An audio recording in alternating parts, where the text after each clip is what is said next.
शुरू करें बेटा हम लोग। आज़ादी के बाद भारत ऑनलाइन टॉपिक है, नया टॉपिक है आज़ादी के बाद भारत, और उसमें जो है सिलेबस हो गया। सिलेबस के बाद जो हम लोग शुरू करें बेटा हम लोग।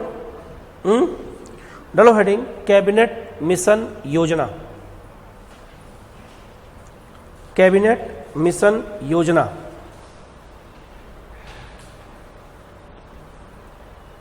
कैबिनेट मिशन योजना। अब ध्यान देना बेटा, इंग्लैंड के प्रधानमंत्री बन गए थे एटली। कौन बन गए थे बेटा? एटली, क्लेमेंट एटली उनका पूरा नाम था। वो इंग्लैंड के प्रधानमंत्री बने, ठीक है। विश्व युद्ध के बाद 1945 में इंग्लैंड में चुनाव हुआ और उस चुनाव के बाद चर्चिल हार गए और उनकी जगह प्रधानमंत्री कौन बन गया? एटली। ध्यान सुनना, एटली ने जब चुनाव लड़ा, लड़ने के बाद इन्होंने कहा कि हम भारत, जब प्रधानमंत्री बन गए, इन्होंने पार्लियामेंट में कहा कि भारत को आज़ाद होने का हक है। भारत को आज़ाद होने का हक है, हम प्रधानमंत्री बनते ही भारत को आज़ाद कर देंगे। जब चुनाव लड़े तब भी कहते थे और चुनाव के बाद भी इन्होंने बात कही। तो क्लेमेंट एटली ने अपने कैबिनेट मंत्री को, जिनमें 3 लोग थे, उनको मिला करके एक मिशन बनाया और उस मिशन को कहाँ भेजा बेटा? भारत। कहाँ भेजा? भारत। कैबिनेट मिशन भारत आया और इसने ये कहा कि प्रावधान क्या रखा? पहला प्रावधान ये रखा कि भारत में भारतीयों के अनुसार एक संविधान सभा बनाई जाएगी। क्या बनाई जाएगी बेटा? संविधान सभा बनाई जाएगी। तो संविधान सभा किसके कहने पर बनाया गया? कैबिनेट मिशन योजना के कहने पर, ठीक है। और इसमें अंग्रेजों की कोई भूमिका नहीं होगी। ये सारे के सारे लोग भारतीय होंगे और ये लोग क्या लिखेंगे? ये लोग जो है संविधान लिखने का काम करेंगे। संविधान की प्रक्रिया यहीं से शुरू हो गई, संविधान लिखने की। तो संविधान लिखा किसने?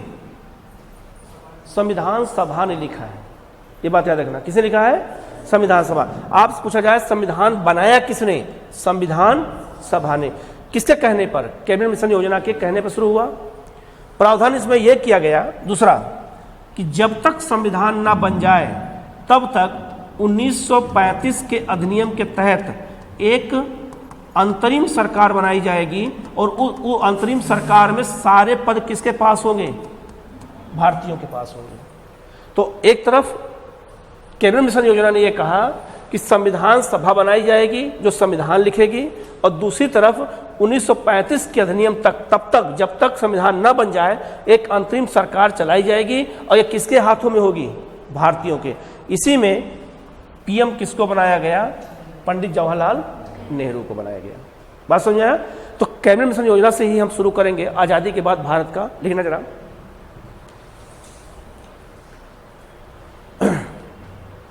लिखना। द्वितीय विश्व युद्ध के बाद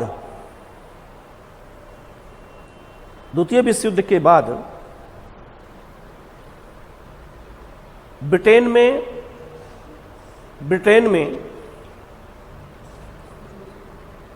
द्वितीय विश्व युद्ध के बाद ब्रिटेन में 1945 में चुनाव हुए।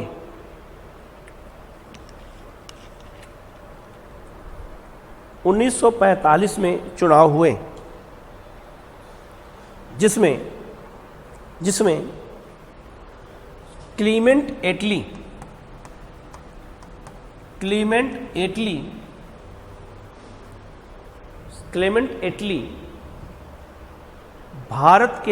इंग्लैंड के प्रधानमंत्री बने। इन्होंने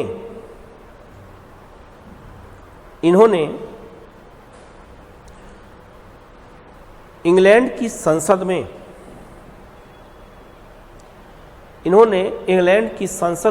यह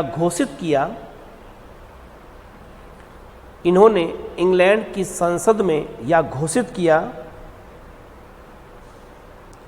कि भारत को स्वतंत्र होने का अधिकार है भारत को स्वतंत्र होने का अधिकार है और मैं अपनी कैबिनेट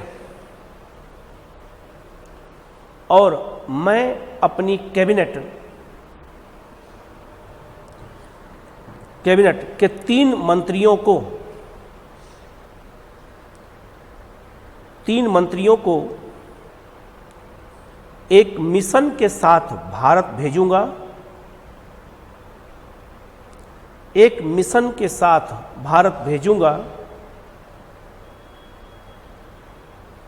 जो भारत के संविधान निर्माण की प्रक्रिया को आगे बढ़ाएगा,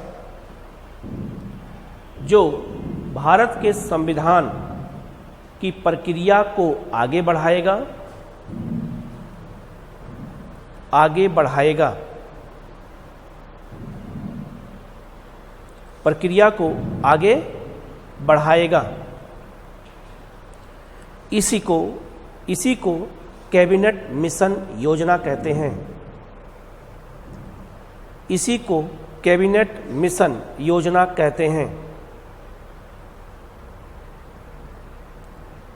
हैं। अब वहां डालो हेडिंग कैबिनेट मिशन योजना के सदस्य। इसके 3 सदस्य थे। नंबर 1 लॉर्ड पैथिक लॉरेंस, दूसरा क्रिप्स और तीसरा AB एलेक्जेंडर।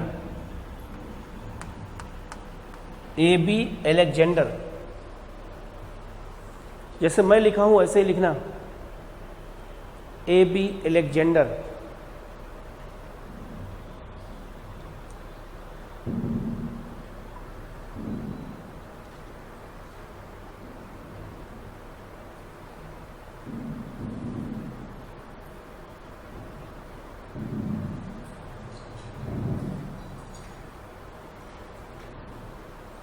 लिख दिया बेटा? ध्यान देना। लॉर्ड पैथिक लॉरेंस कौन थे तो लिखना ये कैबिनेट मिशन योजना के अध्यक्ष थे। सर जरा पानी भेजिएगा,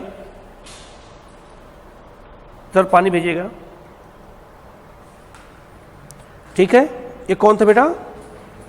कैबिनेट मिशन योजना के क्या कौन थे? ये अध्यक्ष थे। ये कैबिनेट मिशन योजना के क्या थे? अध्यक्ष थे और साथ में ये भारत सचिव भी थे। वहां लिख लेना ये भारत सचिव थे। कैबिनेट मिशन योजना को लीड यही कर रहे थे, ठीक है। दूसरा क्रिप्स क्या थे? क्रिप्स व्यापार बोर्ड के अध्यक्ष थे।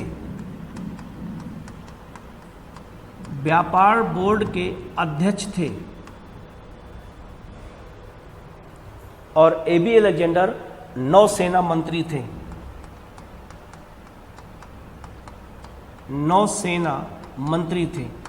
इन्हीं 3 लोगों को मिशन के साथ भेजा गया। कहां पर? भारत में भेजा गया। ठीक है बेटा, पैराग्राफ चेंज करना। लिखना 24 मार्च 1946 को कैबिनेट मिशन दिल्ली पहुंचा।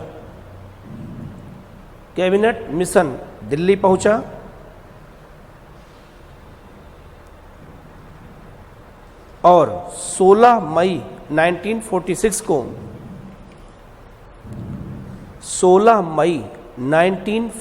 को अपनी योजना प्रस्तुत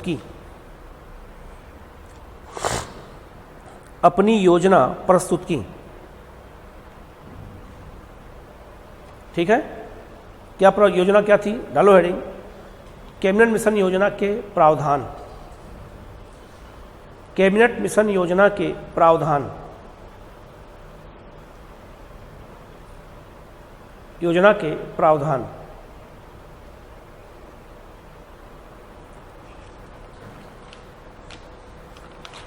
कोई डाउट नहीं है बेटा?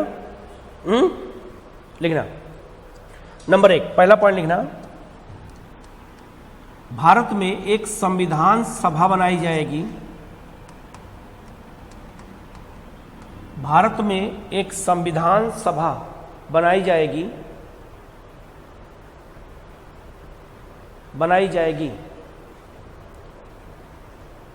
जिसकी सदस्य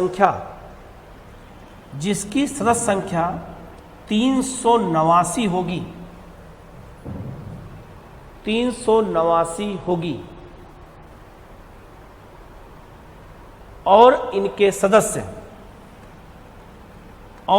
सदस्य प्रांतीय विधानसभा से आएंगे और इनके सदस्य प्रांतीय विधानसभा से अप्रत्यक्ष रूप से चुने जाएंगे। ऐसे लिखना, प्रांतीय विधानसभा से अप्रत्यक्ष रूप से चुने जाएंगे। कोई डाउट? गौर करना बेटा। ये कहा गया, अभी आगे और समझ में आएगा। संविधान सभा में सदस्यों की संख्या कितनी थी बेटा? 389। ये कहा गया जो 389 सदस्य हैं, ये उस समय 11 प्रांत थे, तो 11 प्रांतों के सदस्य इनको चुनेंगे। और ये कैसे चुने जाएंगे? अप्रत्यक्ष। तो आपसे पूछा जाएगा कि संविधान सभा का चुनाव प्रत्यक्ष हुआ था कि अप्रत्यक्ष? कैसे था बेटा? जनता ने वोट नहीं दिया था, जनता के प्रतिनिधियों ने वोट दिया था, जैसे आज राज्यसभा में होता है वैसे। याद रहेगा? आगे दूसरा पॉइंट, प्रत्येक प्रांत को उसकी जनसंख्या के अनुपात में, प्रत्येक प्रांत को उसकी जनसंख्या के अनुपात में 10 लाख की आबादी पर 10 लाख की आबादी पर एक प्रतिनिधि, 10 लाख की आबादी पर एक प्रतिनिधि चुना जाएगा। एक प्रतिनिधि चुना जाएगा। एक प्रतिनिधि चुना जाएगा। नेक्स्ट, मतलब यह हुआ, इधर देखो, संविधान सभा में जो 389 लोग हैं, तो एक सदस्य जो है वो कितने लोगों को प्रेजेंट करेगा बेटा? 10 लाख लोगों को करेगा। ठीक है ना? अगला पॉइंट, जब तक संविधान का निर्माण ना हो जाए, जब तक संविधान का निर्माण ना हो जाए, तब तक, जब तक संविधान का निर्माण ना हो जाए तब तक एक अंतरिम सरकार बनाई जाएगी। एक अंतरिम सरकार बनाई जाएगी जो 1935 के अधिनियम के तहत, जो 1935 के अधिनियम के तहत शासन चलाएगी, शासन चलाएगी।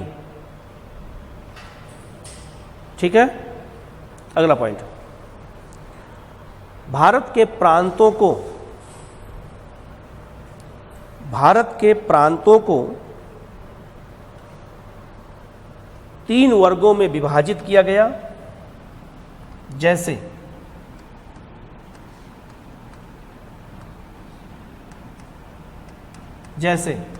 आप ऐसे लिख सकते हो, का, खा, गा लिख सकते हो, या ABC लिख सकते हो। 3 वर्गों में बांटा गया भारत के राज्यों, प्रांतों को। ठीक है? का वर्ग में कौन कौन से राज्य आए जरा लिखना। का वर्ग में कौन कौन से राज्य हैं? बंबई, बिहार। का वर्ग में बंबई, बिहार, मध्य प्रांत, मद्रास, उड़ीसा, मद्रास, उड़ीसा और संयुक्त प्रांत। संयुक्त प्रांत मतलब यूपी। यूपी को उस समय संयुक्त प्रांत कहते थे। याद रहेगा बेटा? खा वर्ग में कौन कौन थे? उत्तर पश्चिमी सीमा प्रांत, खा वर्ग में उत्तर पश्चिमी सीमा प्रांत, सिंध और पंजाब, सिंध और पंजाब। गा वर्ग में कौन थे? असम और बंगाल, असम और बंगाल। याद रहेगा बेटा। तो कैबिनेट मिशन योजना के आधार पर दो काम बहुत इंपॉर्टेंट हुआ, एक संविधान सभा गठन किया जाएगा और दूसरा अंतरिम सरकार का भी गठन होगा। ठीक है, अब डालो हेडिंग अलग से, संविधान सभा का गठन। संविधान सभा का गठन अलग टॉपिक है, ये अलग पेज पे डालना हेडिंग, संविधान सभा का गठन। कई भ्रांतियां आप लोगों की टूटेंगी इसमें संविधान सभा के गठन के साथ ही। जो पहले से सुना होगा आप लोगों ने कि संविधान अंबेडकर जी ने लिखा है, सुना होगा कि संविधान कौन लिखा है? अंबेडकर जी लिखे हैं। तो संविधान सभा क्या कर रही थी? तुम्हें क्या बताना होगा कि संविधान कौन लिखा है? संविधान सभा ने लिखा है। अंबेडकर क्या थे? वो प्रारूप समिति के अध्यक्ष थे जिन्होंने ड्राफ्ट किया था संविधान को, ना कि संविधान लिखा था। गांव में क्या, हमारे गांव के लोग का ज्ञान अलग रहता है, किताबी ज्ञान से बिल्कुल अलग। ठीक है, किताब ज्ञान इधर है तो उनका 180 डिग्री ज्ञान इधर है। किसका? गांव का। एक बार मैं गांव गया तो हमारे यहाँ बगल में एक, अच्छा जो हमारे यहाँ के देश में जो पढ़े लिखे बेरोजगार हो जाते हैं, या तो वो एनजीओ बनाते हैं या तो फिर नई पार्टी गठित करते हैं।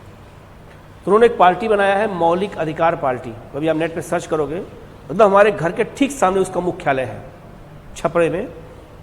ठीक है, उसका मुख्यालय ठीक हमारे घर के ठीक सामने है। तो एक बार वो आम जनता को भाषण दे रहे थे और बता रहे थे कि संविधान जब अंग्रेज जाने लगे तो उन्होंने संविधान में आग लगा दिया। क्या लगा दिया? आग लगा दिया। लेकिन अंबेडकर जी को पूरा संविधान याद था, तो उन्होंने क्या किया? दोबारा लिख दिया। समझ आया? किताब कुछ और, ज्ञान अलग है, इतिहास का ज्ञान अलग है, लेकिन उनका ज्ञान, क्योंकि सुनी सुनाई बात है। आपने सुना होगा, एक और कहानी सुना होगा कि ताजमहल बनाने वाले ने एक छेद कर दिया है उसमें, जहां पानी टपकता रहता है हमेशा। सुना है इस चीज को? सुना होगा। ऐसा कुछ नहीं है वहां, ऐसा वहां कुछ नहीं है। तीसरा एक कहावत तो सुना होगा कि जिन लोगों ने ताजमहल बनाया था उनका हाथ काट लिया गया था। ये भी सुना होगा, ये भी गलत है। कुछ नहीं काटा गया था, कोई हाथ नहीं काटा था, ये बात याद रखना। ठीक है ना? बढ़ आगे हम लोग। ऐसी बहुत सारी भ्रांतियां हमारे समाज में चली आती है, पीढ़ी दर पीढ़ी चलता रहता है। हेलो हेडी बेटा, संविधान सभा का गठन। तो हम संविधान की शुरुआत हुई कहां से, ये बात कहां शुरू होती है, हम डिटेल में चलेंगे एक एक करके। देखना जरा, संविधान सभा के विचार का प्रतिपादन। संविधान सभा के विचार का प्रतिपादन सर्वप्रथम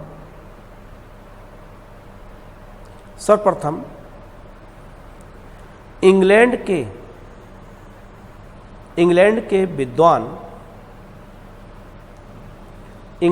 विद्वान सर हेनरी मेन ने किया था। सर हेनरी मेन ने किया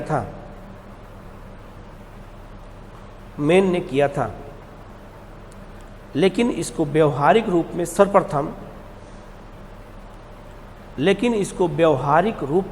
सर्वप्रथम अमेरिका और फ्रांस में अपनाया गया। सर्वप्रथम अमेरिका और फ्रांस में अपनाया गया।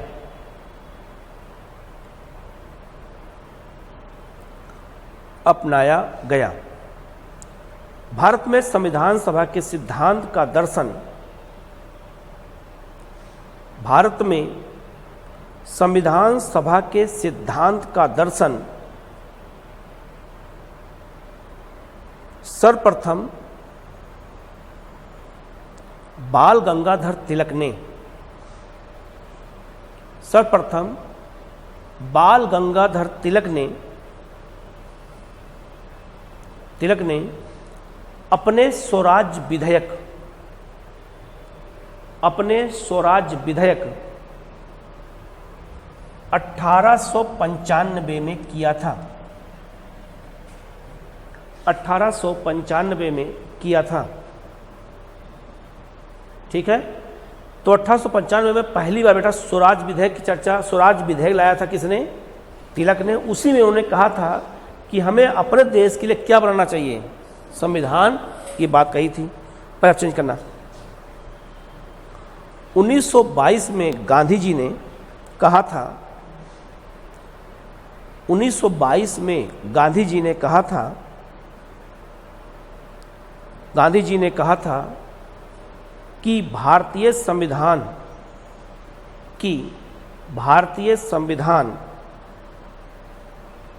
भारतीयों की इच्छा अनुसार ही होगा। भारतीय संविधान भारतीयों की इच्छा अनुसार ही होगा,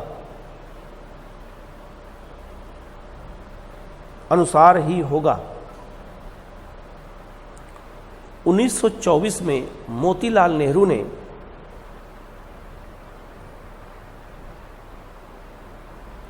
संविधान सभा के निर्माण की मांग की। मोतीलाल नेहरू ने संविधान सभा के निर्माण की मांग की,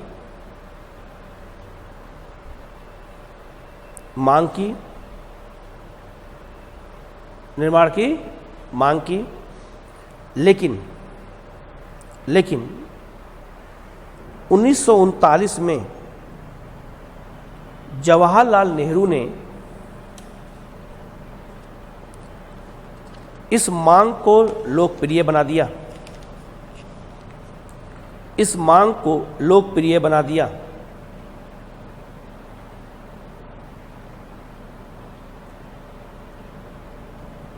अगस्त प्रस्ताव और क्रिप्स मिशन में भी, अगस्त प्रस्ताव और क्रिप्स मिशन में भी, अगस्त प्रस्ताव और क्रिप्स मिशन में भी संविधान सभा के गठन की बात कही गई थी। संविधान सभा के गठन की बात कही गई थी, लेकिन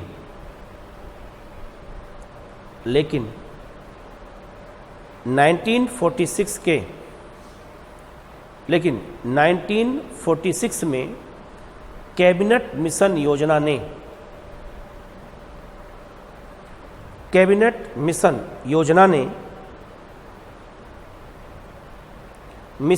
योजना ने भारत में संविधान सभा के निर्माण के प्रावधान को किया। संविधान सभा के निर्माण के प्रावधान को किया। प्रावधान को किया। कोई डाउट बेटा यहां तक किसी को? तो संविधान सभा अगर पूछा जाए कि संविधान सभा का निर्माण किसने किया, क्या बताओगे? कैबिनेट मिशन योजना ने। और संविधान कौन लिखा? संविधान सभा ने। डालो हेडिंग, संविधान सभा का चुनाव, सॉरी चुनाव नहीं, संविधान सभा की संरचना। संविधान सभा की संरचना। ये पॉलिटिकल सन ने पढ़ाया था क्या? ये पढ़ाया है? चुनाव ना बताया है पूरा डिटेल में? चलो कोई नहीं। क्या लिखा? संविधान सभा की संरचना।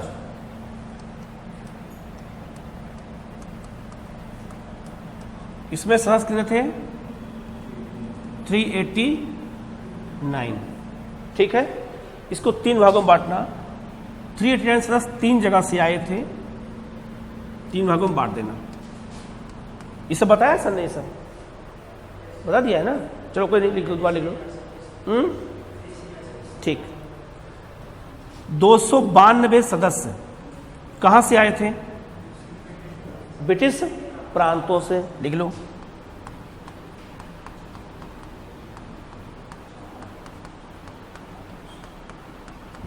4 सदस्य कहाँ से आए थे? चीफ कमिश्नर से, चीफ कमिश्नरी से, और 93 सदस्य कौन थे? देसी रियासत से, देसी रियासत से। यहां लिख देना 11 प्रांतों से। यहां लिखो ये 4 चीफ कमिश्नरियां कौन थी? 1 2 3 4, जहां से 4 व्यक्ति आए थे। यहां लिखना, इससे नीचे लिखना नंबर 1 दिल्ली, नंबर 1 दिल्ली। दूसरा कुर्ग, कुर्ग, कुर्ग। तीसरा ब्रिटिश बलूचिस्तान, ब्रिटिश बलूचिस्तान। और चौथा अजमेर मारवाड़। एक साथ लिखना, अजमेर मारवाड़ को एक साथ लिखना, एक साथ में। ठीक है, ये संरचना किसकी है बेटा? संविधान सभा की। अब लिखो संविधान सभा का चुनाव।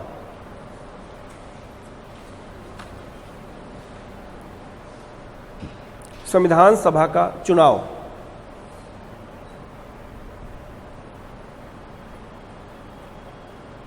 संविधान सभा का चुनाव लिखना। जुलाई 1946 में, जुलाई 1946 में कैबिनेट मिशन योजना के अनुसार,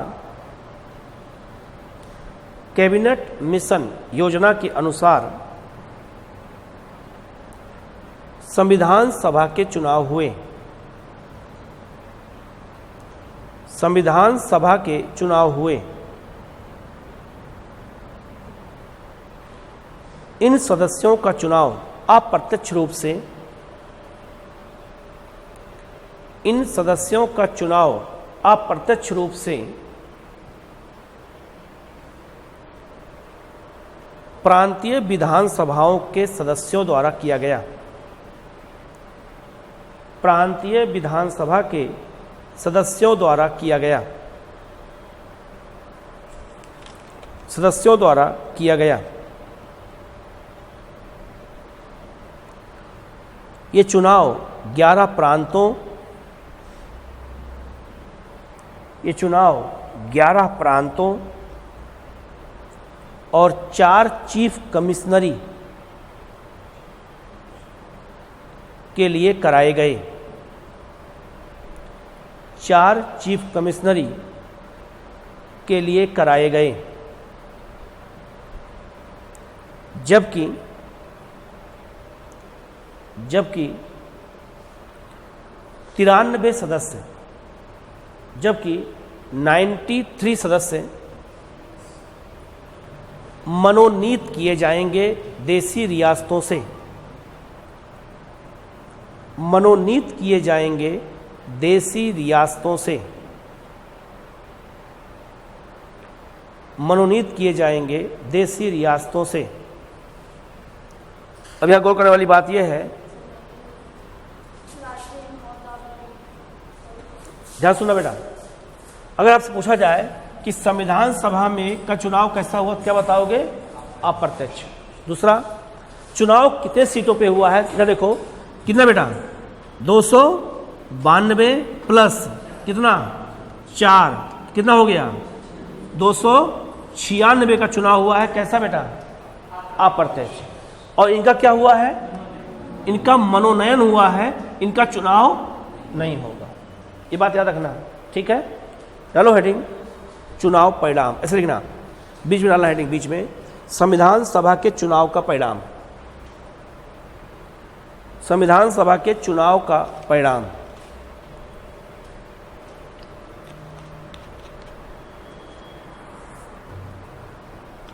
ठीक है बेटा? चुनाव परिणाम क्या निकला? तो चुनाव का परिणाम अगर देखा जाए तो 296 का चुनाव हुआ। इसको 3 भागों में बांट देना। ठीक है।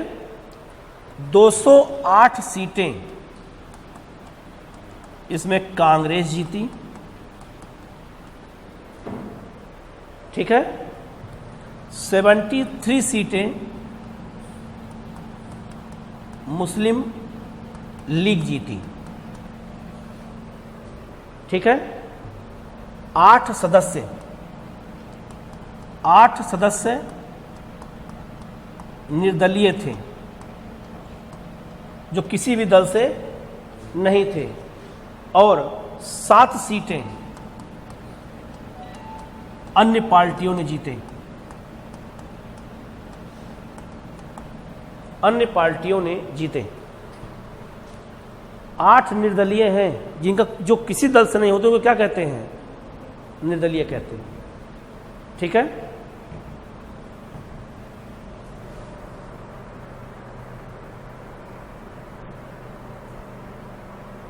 हाँ, ब्रिटिश बलूचिस्तान शुरू करें। तो कांग्रेस कितना जीती बेटा?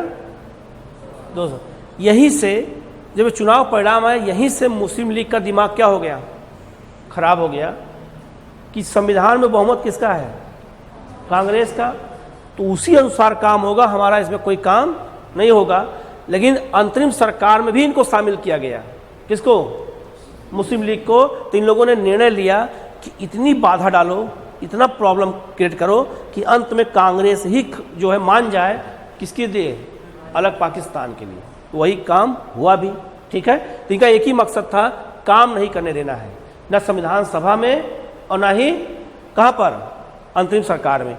2 वर्ष 11 महीना 18 दिन लगा, लगभग 3 साल लगा क्या करने में? संविधान लिखने में। इतना लंबा काम क्यों हुआ? इनके कारण। जब संविधान सभा की बैठक होती थी तो ये लोग गायब हो जाते थे, उसी में नारेबाजी करने लगते थे, उसी में जो है अफवाह फैला देते थे, कुछ ना कुछ कर देते थे। इससे रोज बैठक होती तो डिले होता जाता था।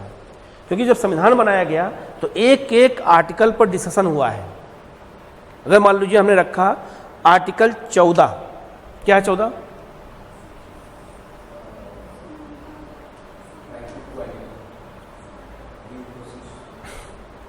आर्टिकल 14 क्या है? समानता का अधिकार। तो 19-18 तक है। 14 में क्या है ये बताओ बस। विधि निर्माण की प्रक्रिया या विधि द्वारा स्थापित प्रक्रिया, 14 में यही है।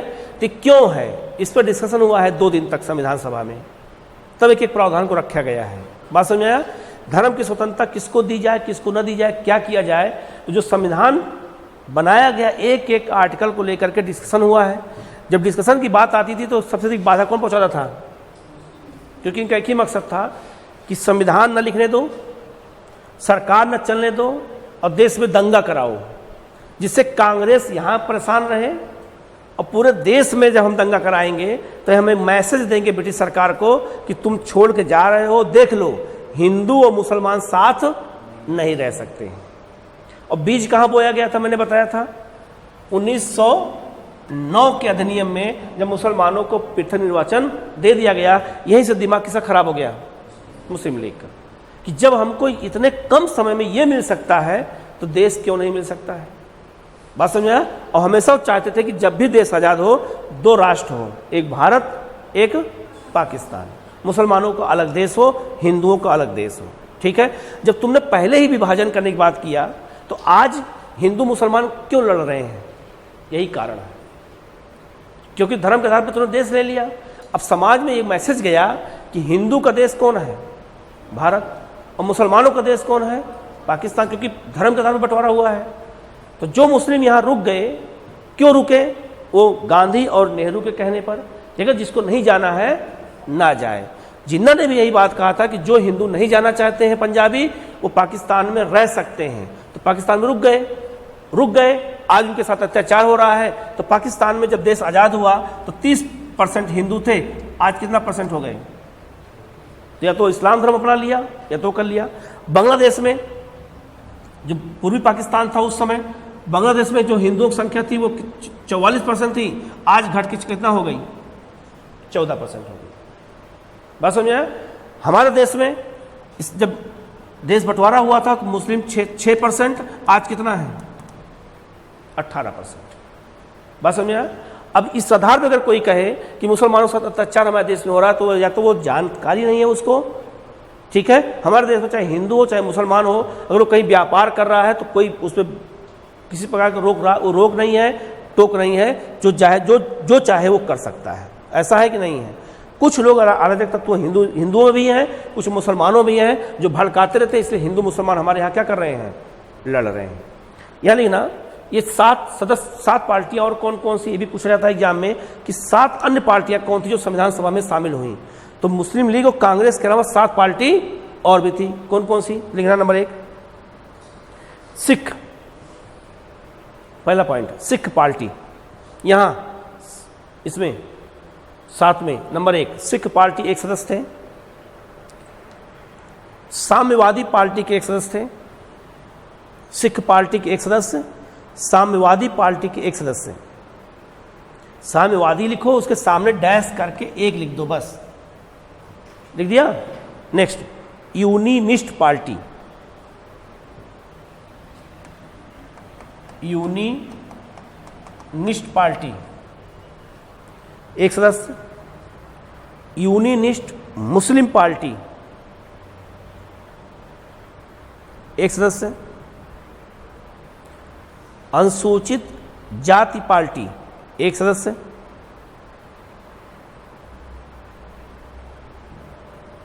कृषक प्रजा पार्टी 1 सदस्य।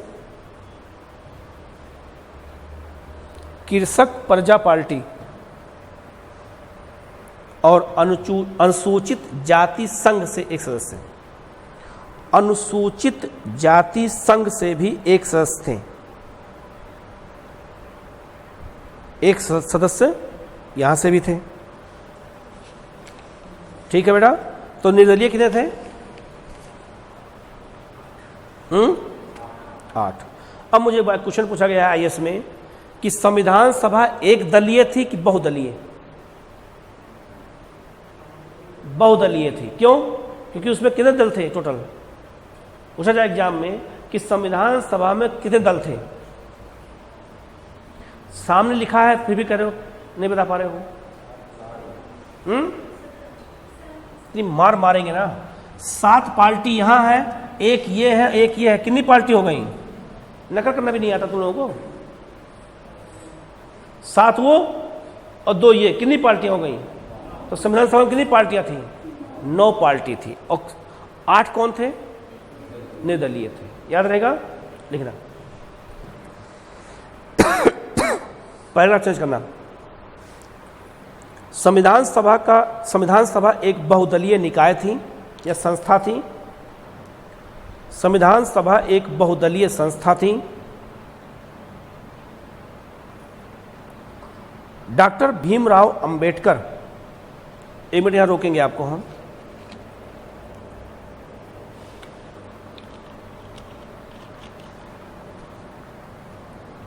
ध्यान सुनो बेटा। डॉक्टर भीमराव अंबेडकर का चुनाव जो हुआ था संविधान सभा में, वो पहले हुआ था पूर्वी बंगाल से। कहां से बेटा? पूर्वी बंगाल से।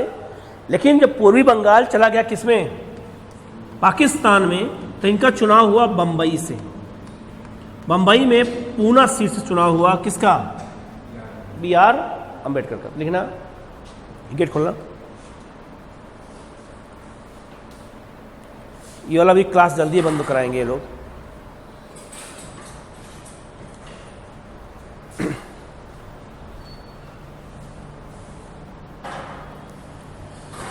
लिखना बेटा, पैराग्राफ चेंज करके लिखना। संविधान सभा एक बहुदलीय संस्था थी। डॉक्टर भीमराव अंबेडकर पूर्वी बंगाल से चुने गए थे। डॉक्टर भीमराव अंबेडकर पूर्वी बंगाल से चुने गए थे। लेकिन भारत पाक विभाजन के पश्चात भारत पाकिस्तान विभाजन के पश्चात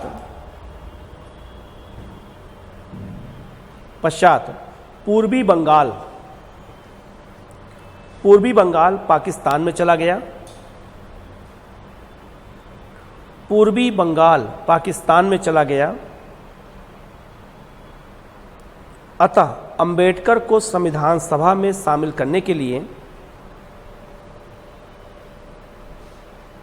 डॉक्टर अंबेडकर को संविधान सभा में पुनः शामिल करने के लिए बॉम्बे की पूना संसदीय सीट बॉम्बे की पूना संसदीय सीट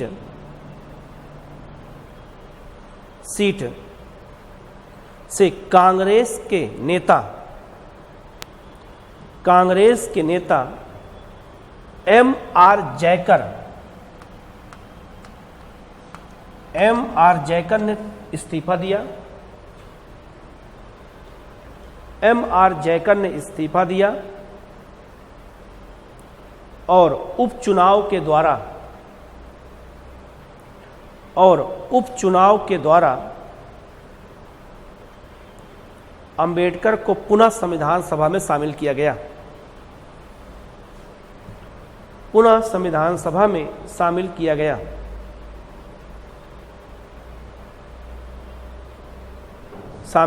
गया।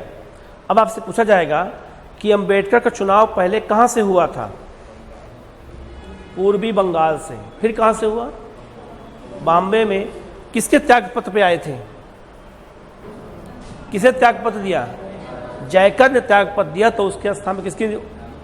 जयकर। उपचुनाव किसे कहते हैं? उपचुनाव किसे कहते हैं? इसे इंग्लिश में कहते हैं बाई पोलिंग। क्या होता है उपचुनाव? अगर संसद या विधानसभा कार्यकाल पूरा ना हो रहा हो सदस्यों का, और किसी की डेथ हो जाए या कोई त्यागपत्र दे दे या कोई अयोग्य हो जाए, तो उतने ही समय के लिए जो चुनाव कराया उसे क्या कहेंगे? उपचुनाव कहते हैं। 6 महीने भीतर जरूरी नहीं है, या तो वही को है अयोग्य हो जाएंगे ना। अयोग्य मतलब हो गया पार्टी चेंज करना, वही प्रावधान ही है। पीछे से क्यों दुखी हो तुम? मध्यावधि चुनाव तो लोकसभा का अगर हो जाता है तो उसे कहते हैं 6 महीने के अंदर। तो कैबिनेट जब कोई मंत्री बने तब चुनाव होना है। राष्ट्रपति चुनाव 6 महीने के अंदर होना है, संसद का चुनाव 6 महीने के अंदर होना है। उपचुनाव 6 महीने के अंदर प्रावधान नहीं है। उपचुनाव 3 महीने में भी हो जाता है, 2 महीने में भी हो जाता है। हाँ, कम से कम 6 महीने के अंदर हो जाना चाहिए। फिर आप चीज करना, अगर पूछा जाए गांधी संविधान सभा में शामिल थे कि नहीं, अगर शामिल थे तो कहां से, और नहीं शामिल थे तो क्यों शामिल नहीं हुए? क्योंकि उनको पद का लालच नहीं था। केजरीवाल की तरह उनको पद का लालच नहीं था। लिखना, पैचेज करना। गांधी और मोहम्मद अली जिन्ना, पैराग्राफ चेंज करके लिखो, गांधी जी और मोहम्मद अली जिन्ना 2 ऐसे राष्ट्रीय नेता थे जो संविधान सभा के सदस्य नहीं थे। संविधान सभा के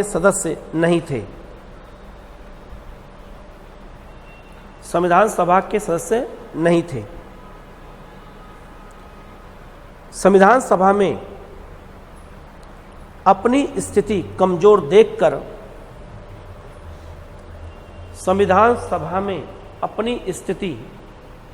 देखकर मुस्लिम लीग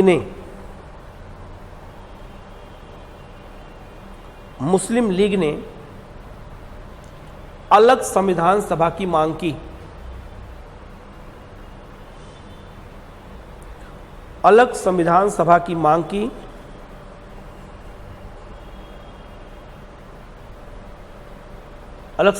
की मांग की। ठीक है, पैराफ्रेज करना। डालो हेडिंग, संविधान सभा की बैठक।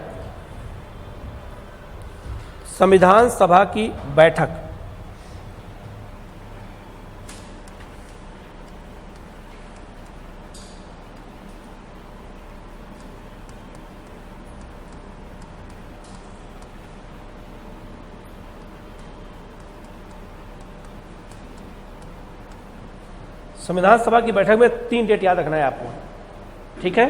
पहला डेट क्या है? तो संविधान सभा की पहली बैठक कब हुई? 9 दिसंबर को। इसी दिन सच्चिदानंद सिन्हा को क्या बनाया गया? संविधान सभा का अस्थायी अध्यक्ष। तो लिखना जरा, पहला पॉइंट लिखो जरा, वहां पॉइंट में लिखना, पैराग्राफ में लिखना। 9 दिसंबर 1946 को संविधान सभा की पहली बैठक बुलाई गई। संविधान सभा की पहली बैठक बुलाई गई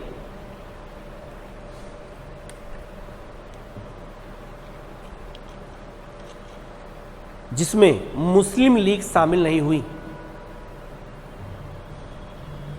मुस्लिम लीग शामिल नहीं हुई और पहली बैठक में 207 सदस्य शामिल हुए। पहली बैठक में 207 सदस्य शामिल हुए और इसी बैठक में संविधान सभा का अस्थायी अध्यक्ष, इसी बैठक में संविधान सभा का अस्थायी अध्यक्ष सच्चिदानंद सिन्हा को चुना गया। अस्थायी अध्यक्ष सच्चिदानंद सिन्हा को चुना गया। कोई डाउट बेटा यहां? तो 9 दिसंबर को पहली बैठक हुई है, किसकी? संविधान सभा की। फिर ध्यान देना बेटा, 9 के बाद 10 को छुट्टी हो गई, फिर 11 को बैठक बुलाई गई। और इस दिन क्या हुआ? इस दिन डॉक्टर राजेंद्र प्रसाद को संविधान सभा क्या बना दिया गया? अस्थायी अध्यक्ष बनाया गया। ठीक है, लिखना, प्रैक्टिस करना। 11 दिसंबर 1946 को 11 दिसंबर 1946 को डॉक्टर राजेंद्र प्रसाद को संविधान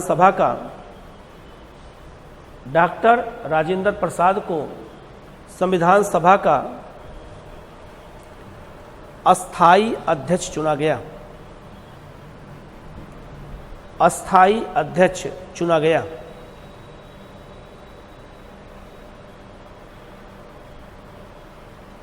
अध्यक्ष चुना गया। फिर छुट्टी हो गई एक दिन। फिर कब मिले? इस दिन क्या हुआ? इस दिन नेहरू ने संविधान सभा में क्या प्रस्तुत किया? उद्देश्य प्रस्ताव।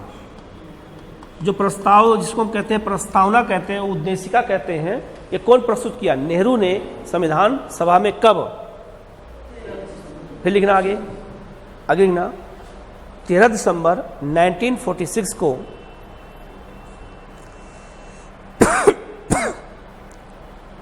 को जवाहरलाल नेहरू ने संविधान सभा में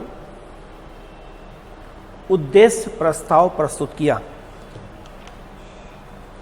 उद्देश्य प्रस्ताव प्रस्तुत किया। उद्देश्य प्रस्ताव प्रस्तुत किया। कोई डाउट नहीं है? पहले चेंज करना। संविधान सभा के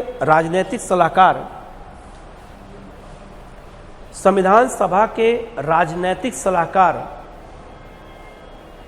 बी एन राव को नियुक्त किया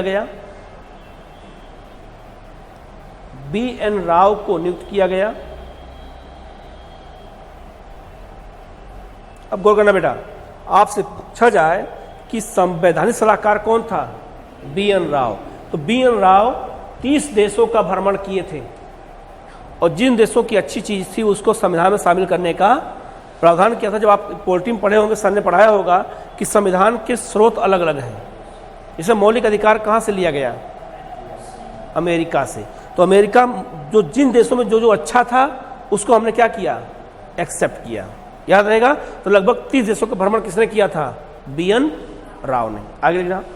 अब गौर करना बेटा, बात आई प्रारूप समिति के अध्यक्ष की बात करने की। तो हुआ कि प्रारूप समिति का अध्यक्ष किसी विदेशी को बनाया जाए। भारत में ड्राफ्ट करना आसान नहीं है, तब गांधी के कहने पे किसको बनाया गया? अंबेडकर को बनाया गया। और गांधी ने कहा कि हमारा अंबेडकर खुद विदेश से पढ़ के आया है, कानून का ज्ञाता है, इसलिए किसको बनाया जाए? अंबेडकर को बनाया जाए। ठीक है, लिखना लिखना डालो हेडिंग, प्रारूप समिति का गठन। प्रारूप समिति का गठन लिखना बेटा। 29 अगस्त 1947 को संविधान सभा के द्वारा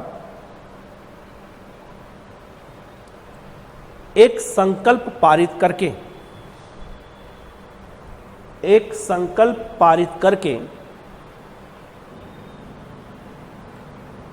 प्रारूप समिति का गठन किया गया।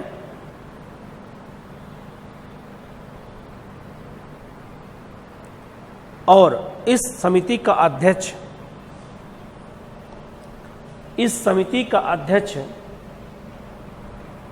डॉक्टर अंबेडकर को बनाया गया। डॉक्टर अंबेडकर को बनाया गया।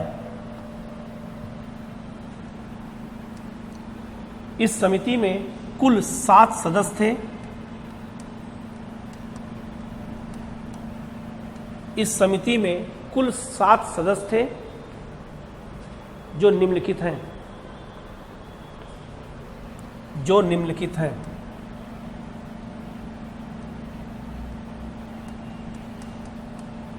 अंबेडकर कौन थे बेटा? इसके अध्यक्ष। बाकी सब क्या रहेंगे? तो 6 सदस्य हैं, एक अध्यक्ष, टोटल कितने हो गए? 7। नंबर 2 लिखना। Number 2 N Gopal Swami Iyengar.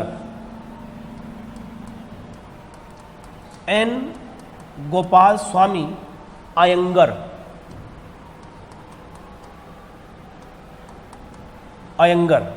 Number 3 ए के अय्यर।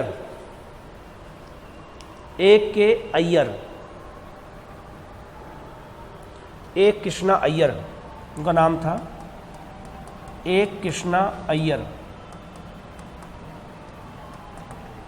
चौथा कन्हैया लाल मणिकलाल मुंशी, एक ही नाम है, कन्हैया लाल मणिकलाल मुंशी, चौथा व्यक्ति। पांचवा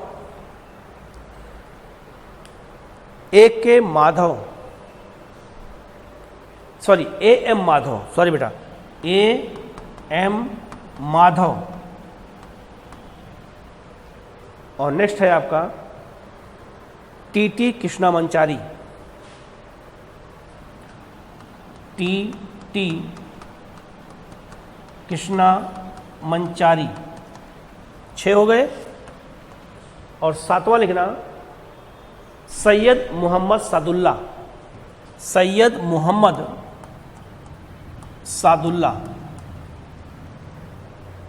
सादुल्ला। अब गौर करना, याद कैसे करना है इनको 7 को। तो एक तो अंबेडकर जी हो गए, एक मुस्लिम सदस्य कौन हो गए? सादुल्ला।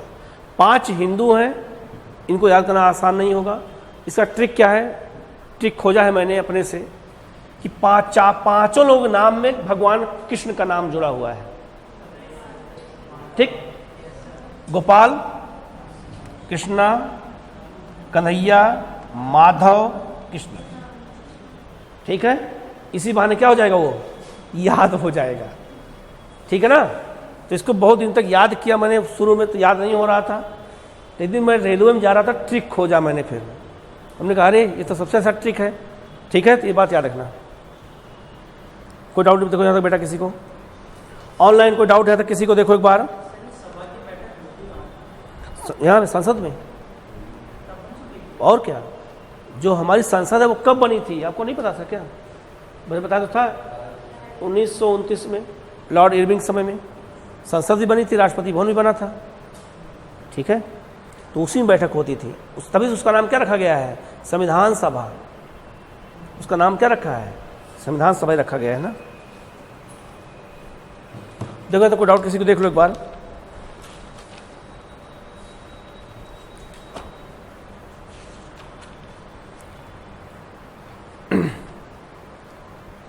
डालो हेडिंग अंतरिम सरकार गठन। अंतरिम सरकार का गठन।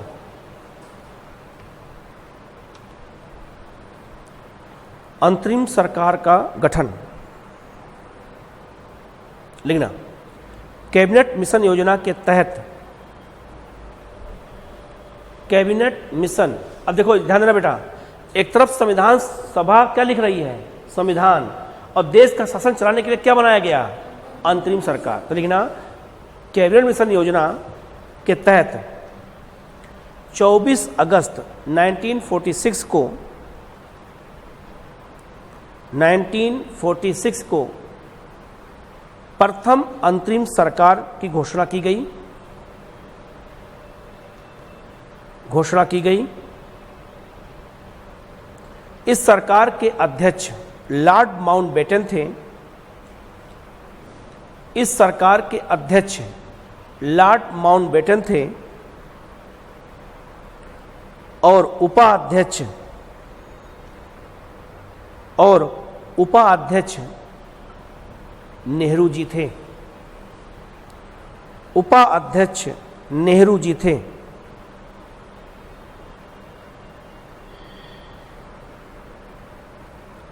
ठीक है, आगे। हैदराबाद एक ऐसी रियासत थी, हैदराबाद एक ऐसी रियासत थी जो संविधान सभा में शामिल नहीं हुई। हैदराबाद एक ऐसी रियासत थी जो संविधान सभा में शामिल नहीं हुई। क्यों शामिल नहीं हुई, आगे कलाकारी बताऊंगा इनकी मैं। ठीक है, बहुत सारे कलाकार भी थे।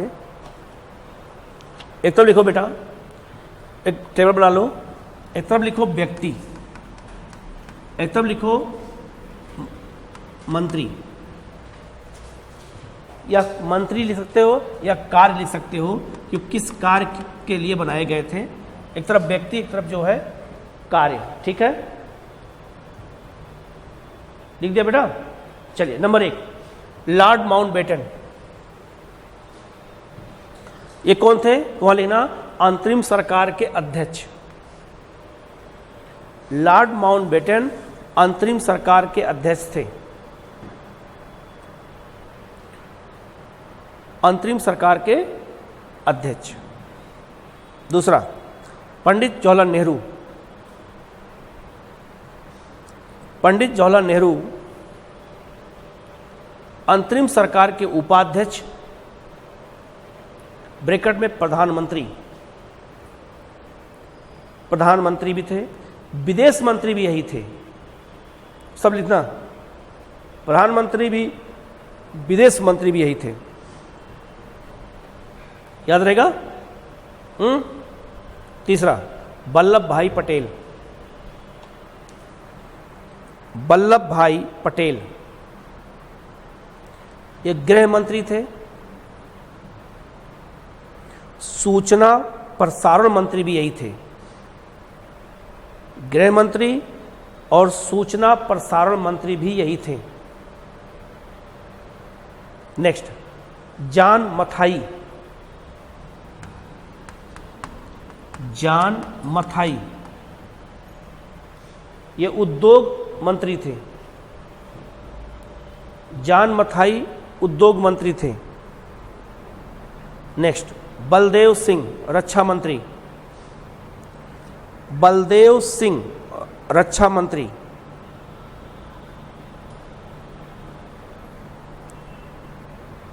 सी राजगोपालाचारी शिक्षा मंत्री। सी राजगोपालाचारी शिक्षा मंत्री।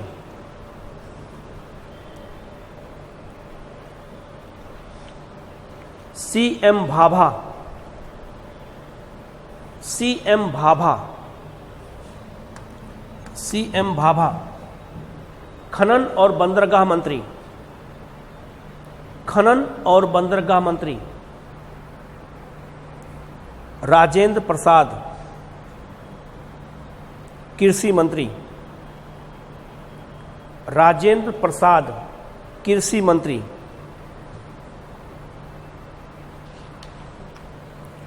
कृषि मंत्री। आसफ अली, रेल मंत्री। आसफ अली, रेल मंत्री। जगजीवन राम, श्रम मंत्री। जगजीवन राम, श्रम मंत्री। ठीक है। अब वहां डालो हेडिंग, मुस्लिम लीग के सदस्य कौन कौन थे।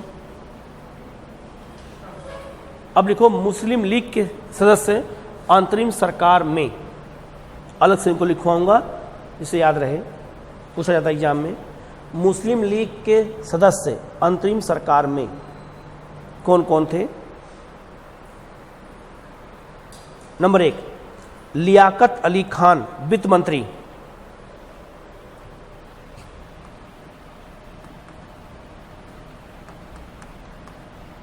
दूसरा, आई चुंडीगढ़,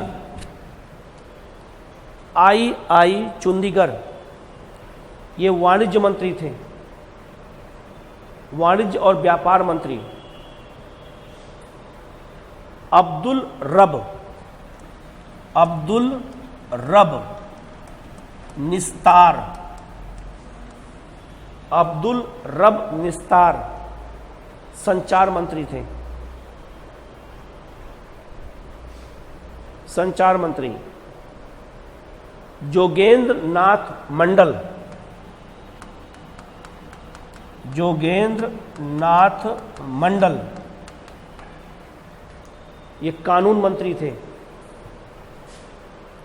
जोगेंद्र नाथ मंडल कानून मंत्री थे। गजानफर अली खां स्वास्थ्य मंत्री थे, स्वास्थ्य मंत्री थे। ध्यान रखना, अंतरिम सरकार में मुस्लिम लीग के 5 सदस्य थे। कितने बेटा? 5 सदस्य। और आप देखो पांचों इंपॉर्टेंट मंत्रालय लेके बैठे हुए हैं। वहां देखो, कोई वित्त मंत्री है, कोई कानून मंत्री है, कोई स्वास्थ्य मंत्री है, कोई संचार मंत्री है। अब ये लोग काम नहीं करने देना चाहते थे। मुस्लिम लीग का एक एजेंडा था कि अंतरिम सरकार में काम न करने दो, संविधान न लिखने दो, और देश में क्या कराओ? दंगे कराओ, जिससे मैसेज जाए कि दोनों लोग साथ नहीं रह सकते हैं। ठीक है, आगे बढ़ सकते हैं बेटा हम लोग। हम ये बात देखो, कोई डाउट किसी को? एक बार देख लो, कोई डाउट किसी को हो तब आगे बढ़े हम।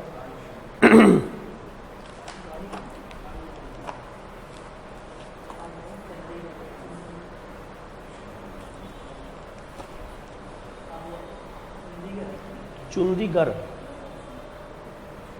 ऑनलाइन है, कोई डाउट बेटा किसी को? ऑनलाइन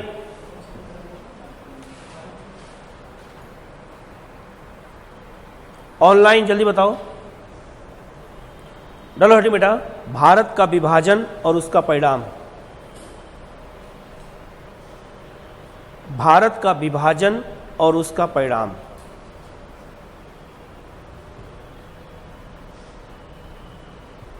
जब भारत का विभाजन हुआ तो कोई हवाई जहाज से नहीं गया है इधर उधर। कैसे गए हैं? बैलगाड़ी पे और पैदल। कैसे बेटा? बैलगाड़ी से और कैसे? पैदल। आप देखो, एक साथ एक एक कारवा बैलगाड़ी का जा रहा है, धूप न लगने पाए उसके ऊपर जो है क्या रखा हुआ है? कपड़ा से। देख रहा है? ये उस समय की पिक है। और उस समय देखो, कुछ लोग जो नहीं बैठ पा रहे हैं वो पैदल ही चल रहे हैं।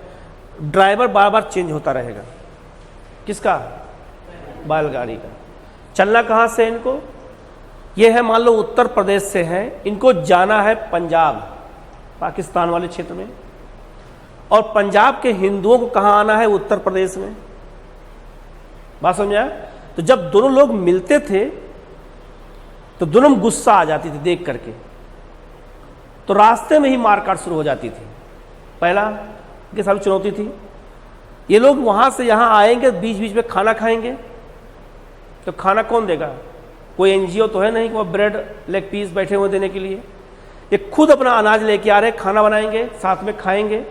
इनके साथ सबसे बड़ी समस्या क्या थी कि वृद्ध भी थे, महिलाएं भी थी और बच्चे भी थे। उनकी क्या गलती थी जरा बताना हमें, जो इनको अपना घर छोड़ के आना पड़ा पाकिस्तान से यहाँ, और जिनको घर छोड़ के जाना पड़ा इंडिया से पाकिस्तान, उनकी गलती क्या थी? कोई गलती नहीं थी। सरकार का एक फरमान जारी हुआ कि मुसलमान पाकिस्तान चले जाएं और हिंदू भारत में रहेंगे, और वहाँ के हिंदू सब कहाँ चले आए? भारत में। बात समझ में आया? लेकिन जब ये वहाँ से इंडिया आए होंगे तो इनको रहने की व्यवस्था भी करनी पड़ेगी ना। जो गांव के होंगे उनको ज़मीन देना पड़ेगा, और जो शहर के होंगे उनको शहर में ज़मीन देना पड़ेगा। तो जो पाकिस्तान से जो आए थे हिंदू, उन सबको सुना होगा दिल्ली में जो मुखर्जी नगर है जहाँ कोचिंग चलती है, जो मुखर्जी नगर के आसपास नेहरू विहार, इंदिरा विकास, गांधी विहार, जितना इलाका है वहीं इन लोगों को बसाया गया, जो वहाँ के शहर से आए थे, 25-25 गज जमीन दे करके। ठीक, जो किसान थे उनको तराई क्षेत्र में बसाया गया। ये उत्तर प्रदेश बिहार के जो नेपाल का सीमा सटी हुई है, तो तराई क्षेत्र के जंगल को काट करके उनको खेत दिया गया, तब वो लोग खेती करना शुरू किए। तो जो किसान थे, तो सबसे बड़ी चुनौती ये थी कि इनको अगर रहने की व्यवस्था कहाँ करें। ये हमारे सामने चुनौती थी, किसके सामने? भारत के सामने। जो जा रहे हैं उनको सुरक्षा देना, आ रहे हैं उनको सुरक्षा देना। और उस समय पुलिस प्रशासन माशाअल्लाह था, तो इनके साथ चोरी भी हो जाती थी, महिलाओं के साथ यौन अपराध भी होता था। बहुत सारा चुनौती थी उस समय देश के विभाजन की। आप देख सकते हो, ये देश के विभाजन की तमाम तस्वीरें हैं, आप इसको देख सकते हैं। देखो यहाँ पर इसमें आपको बच्चे दिख रहे हैं, दिख रहे हैं? कोई जीन्स पहना है? नंगे घूम रहे हैं ये सब देख रहे हैं बेटा। ये क्यों लेके चल रही हैं? कि अपने बच्चों को क्या खिलाना है? खाना भी खिलाना है। अनाज तो था नहीं उस समय उतना, अब सामान देख लो लेकर के लोग जा रहे हैं। ये पिक बहुत इंपॉर्टेंट थी, जब दिल्ली में ला करके लोगों को बसाया गया था। एक यहाँ मजनू का टीला है, ये उसी की पिक है। एक जो है एक बच्चा वहाँ ऊपर बैठा हुआ है, सोच रहा है कि हम कहाँ थे और कहाँ आ गए। ठीक है, अब स्थिति देखो ट्रेन की। ये ट्रेन पाकिस्तान जाएगी, तो यहाँ से लोग बैठे कहाँ जाएंगे? पाकिस्तान। आप देख सकते हैं जितना नीचे है उतना कहाँ है? ऊपर भी है। ये समझ में आया? इसमें कितने लोग मरे होंगे, कितने लोग घायल हुए होंगे, उनकी कोई गिनती नहीं है, और ना उनके प्रति कोई संवेदना है भारत में, किसी को नहीं, ना भारत की ओर से और ना ही पाकिस्तान की ओर से। तो जब कोई भी चीज़ चेंज होता है, कोई विभाजन होता है, कुछ भी होता है, तो उसमें नुकसान किसको होता है? आम जनता को, शासन को नहीं होता है। किसको होता है? अब आप देखो इंजन पे भी बैठे हैं, क्या करें? क्योंकि अगली ट्रेन 15 दिन बाद जाएगी ना। ये भी नियम था, रोज नहीं जाती थी कि हर 2 घंटे ट्रेन है। अगली ट्रेन कब जाएगी? 15 दिन के बाद, इकट्ठा करने के बाद लोगों को जाएगी। तो लोग कहाँ बैठे हैं? देखो कहाँ पर, अपने मौत को बिल्कुल इंजन के सामने बैठे हैं। यहाँ कितनी हवा लग रही होगी इनको, नहीं उससे मतलब नहीं है। मतलब यह है कि हम सही स्थान पे क्या हो जाएं, पहुँच जाए किसी तरह से, बस। ठीक है, तो बेटा ये विभाजन की तस्वीर है। अब आप विभाजन में देख सकते हैं कि कितना विभाजन में कितना चुनौती सरकार के सामने होगी इनको। अब देखो रेल की पटरी पकड़ के लोग आ रहे हैं, कई लोग जा रहे हैं, समझ में आया?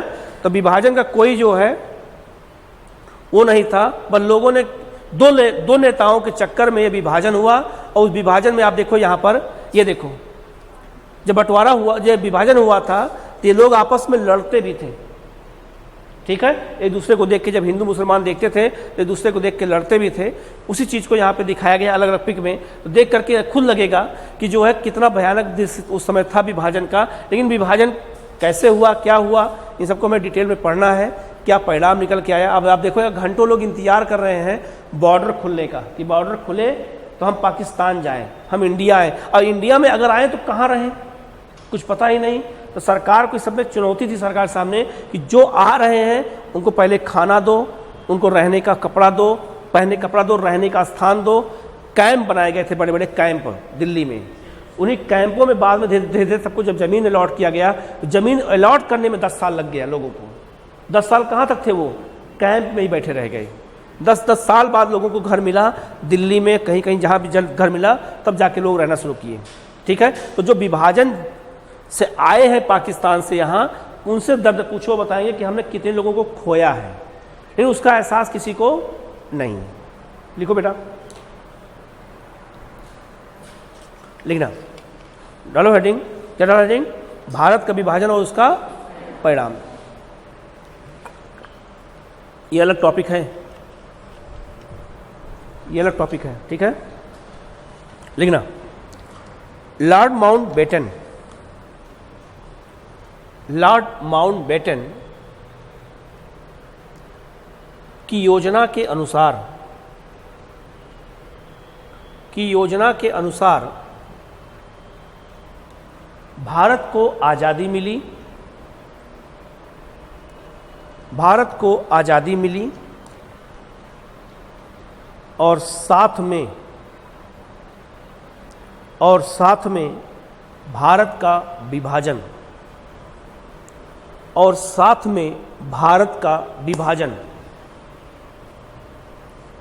भारत का विभाजन। देशी रियासतों के सामने 3 विकल्प दिए गए थे।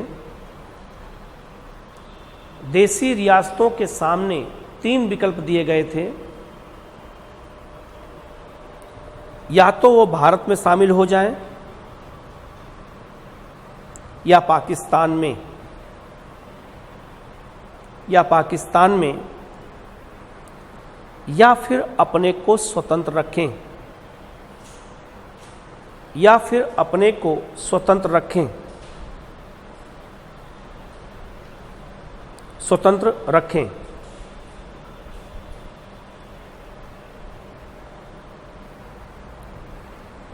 स्वतंत्र रखें। ठीक है, आज यहीं तक करते हैं। ठीक है, फिर कल मिलते हैं।